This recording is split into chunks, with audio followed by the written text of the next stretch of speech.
Hello friends, আমি তমালি। আমার বাগানে আপনাদের সবাইকে অনেক স্বাগত জানাই। প্রুনিংয়ের টাইম তো বলে দিয়েছিলাম, কাটাই ছাটাই করে দিয়েছি, সেই ভিডিও আপলোড করে দিয়েছি। কাটাইয়ের পর আজকে প্রায় 15 দিন হয়েই গেছে, তো তারপরের আপডেট দিচ্ছি।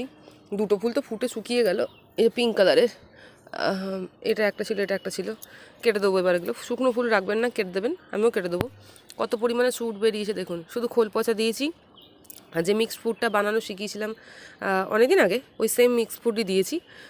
সেটা যারা দেখেনি তারা অবশ্যই ফুড ওই বলে একখানা প্লেলিস্টে একটা গ্রুপ করে রেখেছি, তো সেটা দেখে নেবেন।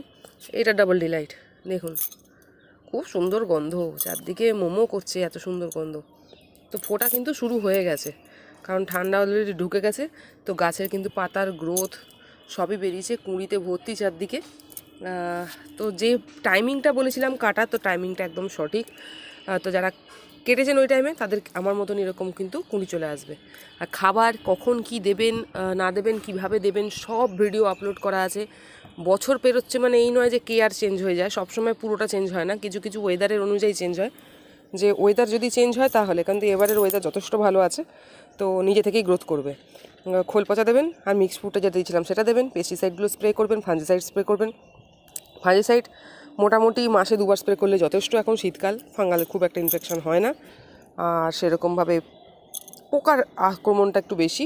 পোকা পেস্টিসাইড এগুলো একটুখানি ঘুরিয়ে ফিরিয়ে দেবেন, কখনো নিম অয়েল, কখনো কাকা, কখনো কনফিডার বা সুপার সোনাটা, মানে যেরকম আছে আপনাদের কাছে সেরকম ঘুরিয়ে ফিরিয়ে দেবেন। একই রকম পেস্টিসাইড সবসময় দেবেন না, তাহলে কিন্তু সমস্যা হলেও হতে পারে।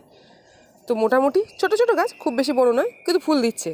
আমার মতন আনাড়ির হাতে যদি ফুল হতে পারে গোলাপে, তাহলে যারা যারা ভালো ভালো গাছ করতে পারেন তাদের কাছে কিন্তু ভালো ফুল হবে।